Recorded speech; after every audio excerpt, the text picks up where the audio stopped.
I've told you not to use Google Images, and that's when you're searching just for, a red Ferrari. But something like Greek column transparent ping. A PNG is a raster file like a JPEG that supports transparency. See these checkerboard right here? The checkerboard pattern, checkerboard.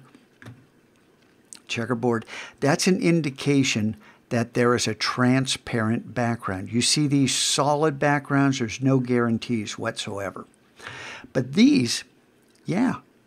So I'm going to click on this and then visit the site. I'm not going to download this. This is not a ping.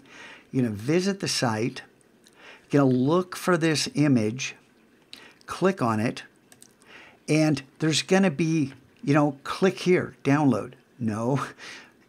Ransomware, no. Look and make sure that, what you're downloading really is free to download, and click on it. Now, I've already downloaded this. And once you download this file, you come over to Illustrator and you go File, Place. Right there. And then inside your Downloads folder is where this file is, and notice it's a PNG. If it's a JPEG, this isn't going to, well, it will work, but you're going to have background to deal with. You want to work with a ping with a transparent background. And you get this little icon. Don't double click because these are 8,000 pixels tall. Fabulous, but too big for us. So I'm just going to click. I'm going to come down here about here, click and drag. I'm still holding down the mouse, and I'm going to come down about there. And it drops these in. Now, up in the control bar, notice how it says Image Trace. Click on this pull-down menu, and for this, shades of gray. Click on it. It's going to say, hey, this is a really big image, going to take a while. And yeah, going to take a little while because it's 8,000 pixels.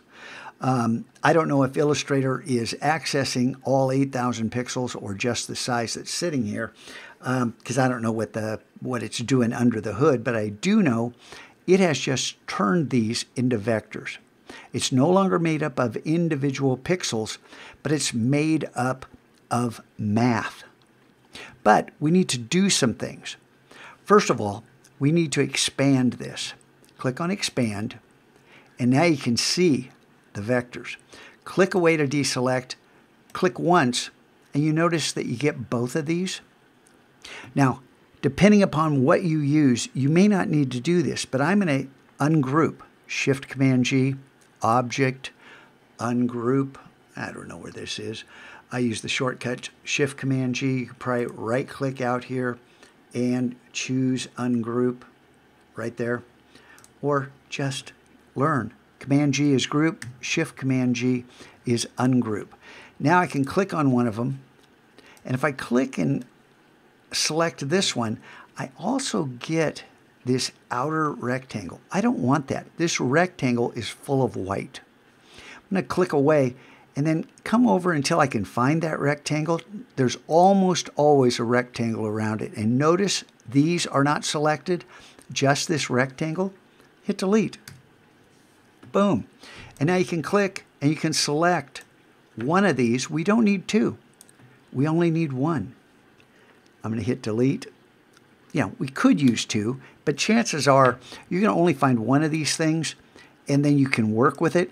But what if I click and I drag this over here until it's halfway on, halfway off, and then hold down Option, and as I drag it, I'm going to hold down Shift, and I'm not going to let go of Option until this snaps into place right there. And I let go of the mouse, and then let go of Shift and Option. And I've got my two columns for either side of this. And they're vector, which means if I zoom in, they're clean. They're made up, well, you can see, individual rectangles. Command 0. But if we come up here, you're going to notice they're made up of these shapes, these organic kind of indications of the curves that are involved. Now, when we get to print quality, we're going to trace these bitmaps again. When I hit Command 0, this is for the layout of the poster.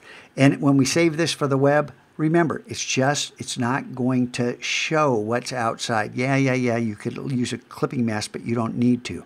This is the way you begin to add your work. Let me hit Escape. And learn how to not only use, but to leverage Trace Bitmap, because it's an underused feature that I really want to promote this year. I want to see a lot of you use it and use it effectively. And notice, this side of the column is light, this side is dark. Three-dimensional, one light source, hitting it from this side. Boom. Pretty cool. And this sets you on your way to finding those other parts of the image where you can search once again for, Greek, the heads, the busts, transparent ping, the wreath, transparent ping. As far as the lightning bolt goes, you could probably make that on your own. It's not that difficult, but you can look up a lightning bolt. And instead of a ping, you might actually type right here, vector and hit return. And these will be vectors, but I don't know. When you got a transparent background, that's probably a ping. Just saying.